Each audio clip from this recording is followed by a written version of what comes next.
Over the last 10 to 20 years, there has been a significant decline in the overall quality of kids' television and movies. This is especially apparent in the example of Teen Titans vs. Teen Titans Go. Teen Titans was a 2003 kids action cartoon following the Teen Titans, a superhero team made up of teenage heroes from the DC universe consisting of Robin, Cyborg, Beast Boy, Raven, and Starfire. Teen Titans Go is a reboot of the series that follows the same characters from the same comic series starting in 2013. However, despite being based on the same properties and being about the same characters, the difference between these two shows could not be more obvious. And I think one of the best examples of this would be in each show's introductory episode to the villain Mad Mod. In Teen Titans, the episode starts with the heroes trapped in what appears to be a school where Mad Mod introduces himself and explains to him that he is there to, quote, teach them a lesson, and then send each of them into their own individual torture rooms where they are attacked and bombarded with attempted brainwashing. Robin very quickly and effectively escapes his captivity, similarly to how Batman does in Batman Arkham Origins, and eventually rescues Starfire in a similar fashion. The two then find Beast Boy, who's already been brainwashed, and go off to find Mad Mod. They run into Cyborg and Raven, who have also managed to escape, and from this point on, the rest of the episode is focused on them trying to capture Mad Mod and escape his prison. Eventually, Robin is able to find his way out of the simulated world that Mad Mod has created, and ends up catching the real Mad Mod with ease. This episode showcases a very serious threat that the heroes take seriously. Mad Mod is trying to destroy their brains, and they don't take that lightly. It also has very impressive original animation, not just in the fictional world that Mad Mod creates, but also in the character animations, styles, the way they move, the way that they behave. All of it looks very fluid and very natural. Overall, this is a really good episode with great stakes, unique character portrayals, and a lot of fun to watch, which is a pretty good way to describe the show as a whole. It's very serious with real stakes, a lot of unique character development and depth, but it's also a very fun thing for kids to watch. It helps introduce kids to real stakes and real problems in the world while still doing it in a way that is fun for them to watch. That way they can understand that struggle is a very real part of life, but that they can still enjoy life through the process, and that sometimes that struggle is actually necessary to achieve what you want in life. Teen Titans Go, on the other hand, introduces Mad Mod attacking young people in Jump City, stealing their age and making himself younger, and in turn, turning them old. When the Titans arrive to stop him, Raven immediately starts pointing out how cute the old people are, which is fine, but after they chase down Mad Mod in what is genuinely a really cool animation sequence that is all too short, Raven allows him to turn the Titans into old people because she thinks that they're cute, effectively allowing the villain to kill them because of some silly reason. She clearly does not take this threat seriously the way that the character in the original series would. The rest of the episode is then focused on Raven just kind of hanging out with them as old people until they eventually die of old age. Some parts are kind of funny, but it's mostly just empty nonsense. Did I ever tell you how I got this watch?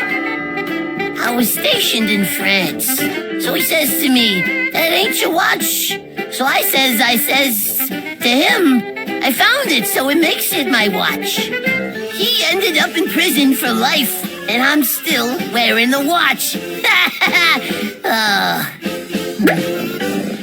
And when they do eventually die, she travels into the underworld to find their souls and bring them back to life. And the underworld looks pretty cool for the most part. It's a well built up set, and Death as a villain is a really well built up character, but they just don't really do anything with it, because when they finally reveal him, they reveal that he's just some silly guy playing pool, and he has this silly little song. Raven takes the souls and goes back to the normal world without any real trouble or problem, only to find out that the Titans are now not only old, but are now also zombies, which Raven actually likes, and then the episode ends. Overall, by comparison to the original series, this is a very empty portrayal. The animation is significantly lower in quality aside from that one sequence I mentioned, but for the most part, it's not only a lower quality look, it's also a lower quality story. There's no character depth, there's no real drama, there's no real stakes, everything just kind of happens, and by the end of it, nothing really meant anything, there was no lesson learned, nothing of value really comes out of a child watching this.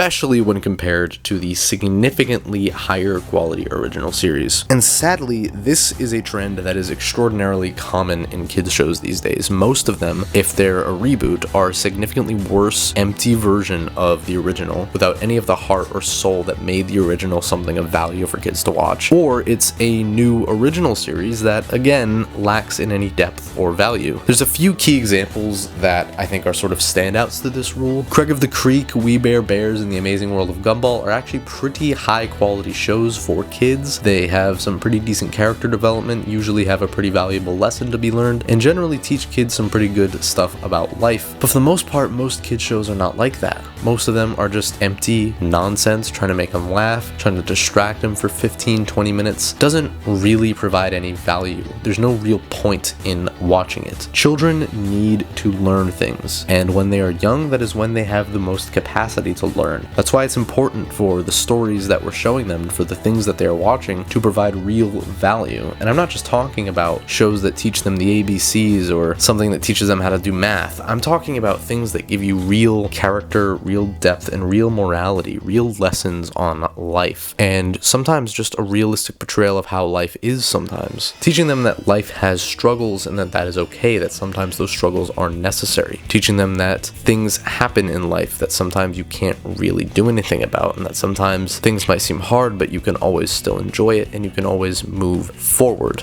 These are the sort of lessons that kids shows used to teach children, and nowadays they're just consuming mindless garbage without any morality, without any thought, without any real purpose.